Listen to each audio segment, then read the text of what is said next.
Okay, so for this, right, I don't know why you all managed to pick it up from what we discussed yesterday, but I already told you your F is actually water. So the keyword for this branch over here, right, the moment you see distillation, this is always referring to simple distillation. Okay, this is always referring to simple distillation. If it's fractional distillation, you have stated there that it's fractional distillation. Okay, and with this, then you realize that your simple, your colorless distillate is actually your water. So that's the first thing you should pick it up. So F is water. Okay?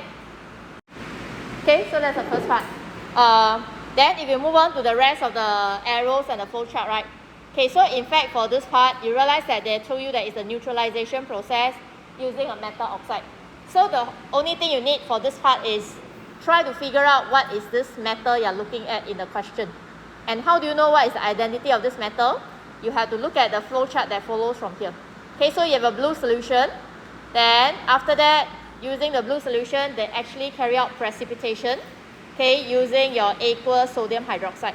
So the key word in this case, right, is actually your aqueous sodium hydroxide. Just remember, wherever you're looking at this particular region, it's a test for cation.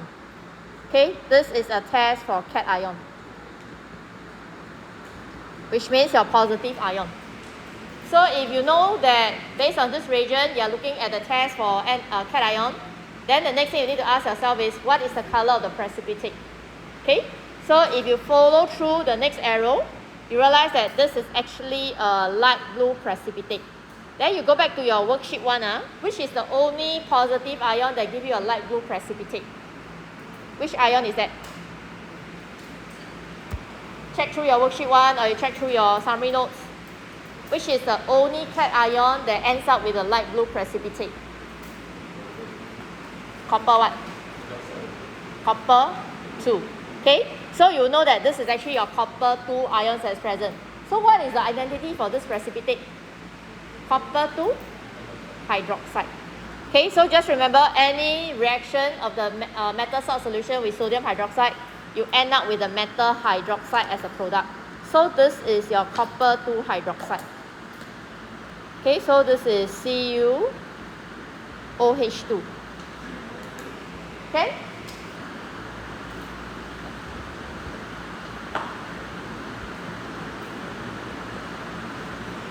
Okay, so based on this branch, you have actually figured out what is the metal ion.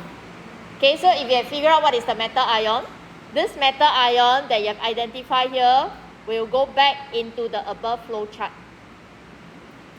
Okay, we'll go back over here. So your blue solution, as the name suggests, right, the color suggested, the moment you see blue, usually it's an indication you have your copper 2 plus ion present. So they are actually interconnected. Okay, so with this, you have figured out what is actually your positive ion, which is Cu2 plus. But you need to figure out what is the negative ion. So you go back to the top. So from here, you link it back to the top. It's a reaction involving your dilute nitric acid. And since you know that the metal in this case now is your copper 2 oxide, what will be the blue solution be? So copper 2 oxide plus dilute nitric acid, you get copper 2 nitrate. Okay, so your B is actually your copper 2 nitrate. This is how you solve this type of question. Okay, then you combine them together, you get your Cu bracket NO3 bracket 2. Usually when it's a colored precipitate, it's easier. If it's a white precipitate, then it's a bit more challenging. Okay, because most of the precipitate you realize is white. The rest, which is very distinctive in color, will be your copper 2 plus, your Fe3 plus, Fe2 plus. Okay, so already solved this part. Then using the similar concept, you apply it to the one on the right. Again, it's a neutralization using a metal oxide. In this case, your metal oxide also reacted with your nitric acid to give you a brown solution. So take note of the color, because the color will always tell you some very important clue. So you end up with a brown solution. And after that, you carry out precipitation using your aqueous sodium hydroxide. Again, this tells you it's a test for cation. And when you added in your aqueous sodium hydroxide, you end up with a red-brown precipitate. So what is this red-brown precipitate? So again, look at your worksheet 1. Which is the one that's closest to your red-brown precipitate? Okay? Iron 3 hydroxide. So your D is actually your iron 3 hydroxide.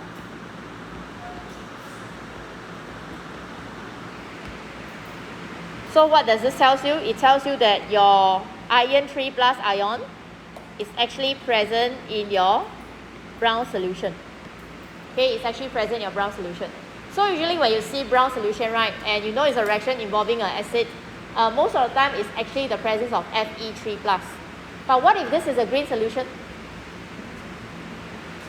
I can have brown, I can have green. What if this is a green solution, and when you add your sodium hydroxide, you end up with your dirty green precipitate? What would that be then? Fe2+. Okay? Okay, but this is white color, then you realize that you got a few choices. Because white can be calcium, it can be zinc, it can be lead. So that one, they will need to branch out further for you to further be able to classify what the possible cation is. But once it's colored, usually it's very easy to solve the question. Alright? Okay, so if you know that you have your Fe3+ ion here, this Fe3+ ion must come from here. Okay, so your E is therefore your iron 3 oxide. Okay? Okay, they did not ask you to identify what is this brown solution, so there's no need for you to figure out the identity. But if you really want to know, right, because you know that you have your iron 3+ ion, this will be your iron 3 nitrate. So where iron 3 nitrate is formed, the iron 3 nitrate is actually formed when your nitric acid reacted with the metal oxide E, which is your iron 3 oxide. Alright? Okay. Let's number them so that you can write the corresponding equation. There is 4 equations you can write. Okay, there is 4 equations you can write. Please take note where they are. Okay, so the first equation you can write is the one for C and acid. After that, the second one you can write is the blue solution with your aqueous sodium hydroxide. Okay? Okay. Simple distillation is a separation process. You can't be writing a chemical reaction to represent the separation process. So you leave it as it is. Then if you move on to the next one, the third one you can write is the neutralization process involving your E as well as your acid. Then the last one is your brown solution with your sodium hydroxide. Okay, so we're going to list down all the 4 equations later on. Okay, but before that, you can actually figure out this part now.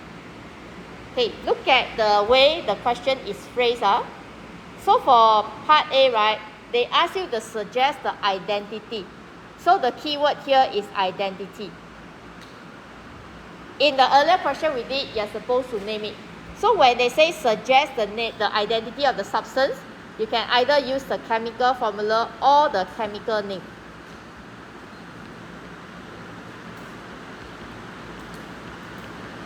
So either one will do. So do you have to write everything in chemical formula? Do you have to write everything in chemical name? Okay, so it's really a choice. If you think that you are comfortable in writing the chemical formula and you are very sure you're going to get it right, then yes, you can write the chemical formula. But if you think you're not too sure, then please write down the chemical name. Okay, so there are some questions that allow a choice of your chemical formula or chemical name. So do take note of the instruction. Okay, so for A, we have figured out this is your copper 2 oxide hydroxide. Can you just check your answer and make sure you have everything written correctly? I'm going to write down both the chemical name and formula. Okay, so just make sure you copy them down correctly. Then the second one you have is actually your copper 2 nitrate.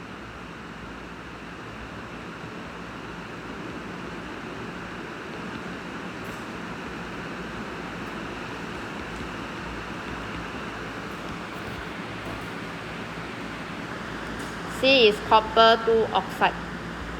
What's the color of copper 2 oxide?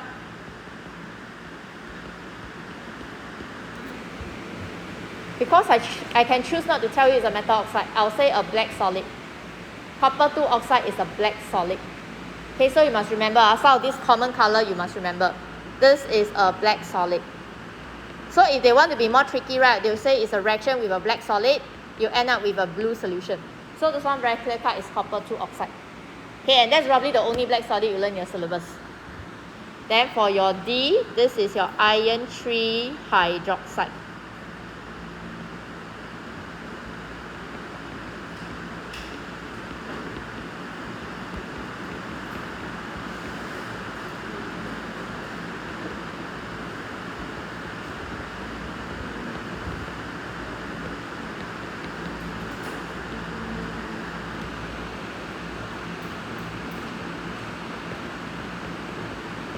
Okay, can?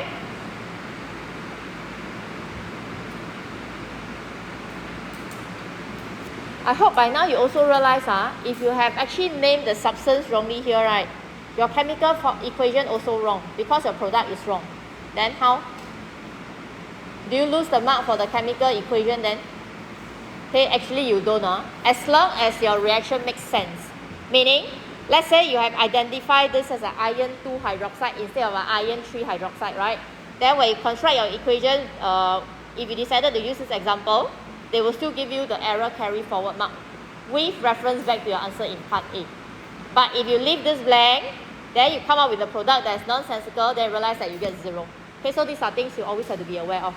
Alright, then let's write in all your 4 equations. I'm going to write in the state symbol as well. Again, this is a 2-mark question. State symbol not required. Okay, but there are times where they really want you to write in the state symbol. Okay, so you just write in the number, the equation, so that you copy in the correct one accordingly, tag to the flow chart. So